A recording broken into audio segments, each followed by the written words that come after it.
Baiklah, Bapak Ibu dan sekalian, kita sambung kembali. Tadi ada pertanyaan antum ya tentang siapa sebenarnya Paulus ini dan kenapa dia begitu berpengaruh, sangat berpengaruh dalam keimanan orang Kristiani. Jadi begini, Paulus ini sebenarnya adalah seseorang yang hidup di zaman Yesus masih hidup. Tetapi Paulus dan Yesus tidak saling kenal. Artinya mereka hidup sejaman tapi tidak pernah jumpa. Tidak pernah jumpa face to face, ya, wajah dengan wajah. Nah, pernah Yesus berjumpa dengan dia, Paulus berjumpa dengan Yesus, tapi setelah Yesus mati.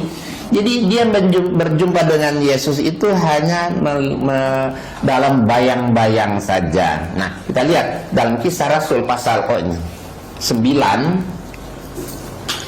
Paulus menceritakan tentang kisah pertemuan dia dengan Yesus.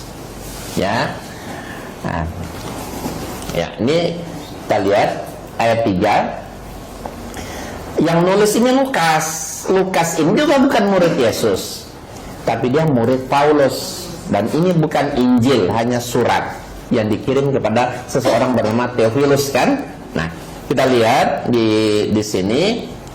Dan dalam perjalanan ke Damaskus dulu ya, waktu itu Paulus melakukan perjalanan ke Damaskus atau Damsik.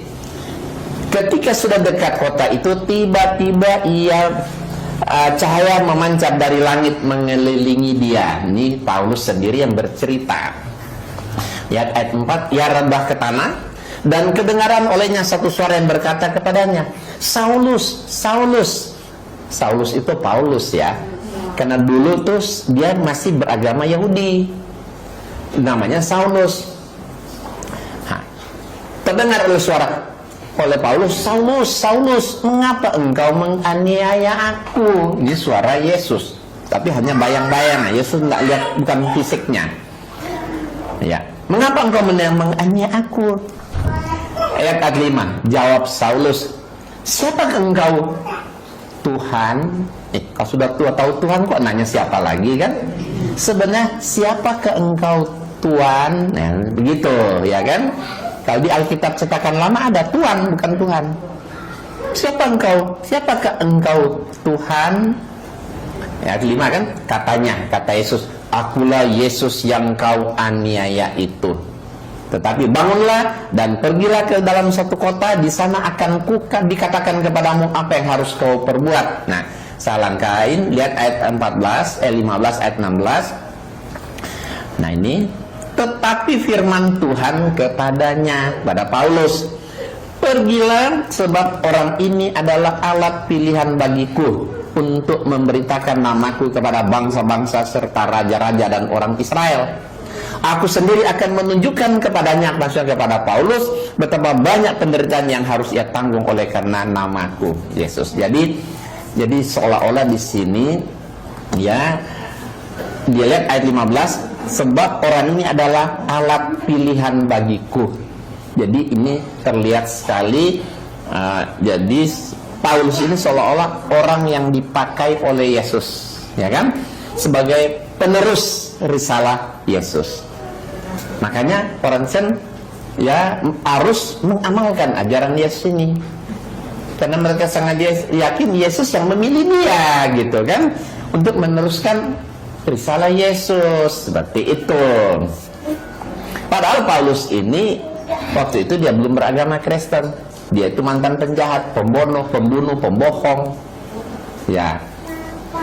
Tapi karena dia orang yang dipilih oleh Yesus, mau tidak mau orang Kristen harus mengikuti ajaran Paulus. Padahal kalau kita lihat latar belakang Paulus, ya, kita lihat nih, ini Paulus sendiri yang berkata, ya, di Roma 3:7 apa kata Paulus? Jika kebenaran Allah oleh dustaku semakin melimpah bagi kemuliaannya, mengapa aku masih dihakimi lagi sebagai orang berdosa? Jadi Paulus sendiri dia mengaku mantan berdosa, dengan segala cara walaupun dengan bohong dosa dia lakukan. Nah, kemudian kita lihat di sini, tetapi Saulus, maksudnya Paulus tadi, membinasakan jemaat itu, dan ia masuk ke rumah dari rumah ke rumah, menyeret laki-laki dan perempuan keluar dan menyerahkan mereka untuk dimasukkan ke dalam penjara. Jawab Ananias, Tuhan, dari banyak orang yang telah kudengar betapa banyaknya kejahatan yang dilakukan terhadap orang kudusmu di Yerusalem. Jadi Paulus ini penjahat, ya kan? Dan aku telah menganiaya, ini Paulus sendiri yang ngaku, dan aku telah menganiaya pengikut-pengikut jalan Tuhan sampai mereka mati. Berarti dia pembunuh, kan? Nah, jadi banyak sekali kita lihat di sini.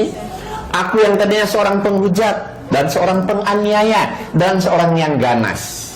Jadi dia mengaku semuanya itu. Latar belakang dia sangat hitam. Sebab kamu telah mendengar tentang hidupku dahulu dalam agama Yahudi, tanpa batas aku menganiaya jemaat Allah dan berusaha membinasakan mereka. Hal itu kulakukan juga di Yerusalem. Aku bukan saja telah memasukkan banyak orang kudus ke dalam penjara setelah aku memperoleh kuasa dari imam-imam kepala, tapi aku juga setuju jika mereka dihukum mati. Jadi kita melihat bahwa latar belakang Paulus ini sangat pekat, sangat hitam, ya. Tapi kenapa kok justru ajaran-ajaran Paulus ini yang kebanyakan diimani oleh orang Kristen? Ya, makanya sangat lemah sekali. Sementara ini ajaran Paulus ini hanya berupa surat, ya, surat-surat yang dia kirim, kan sudah pernah kan lalu disebutkan kan, dari Paulus semuanya. Jadi surat bukan Injil, makanya sangat lemah. Ketika kita adu ajaran Paulus dengan sabda Yesus dan firman Allah, ternyata tadi kan jauh lebih kuat firman Allah dan sabda Yesus ketimbang ajaran Paulus. Ajaran Paulus selalu kita lihat tadi kan bertentangan, kan? Allah mewajibkan hitan, Yesus hitan, Paulus melarang.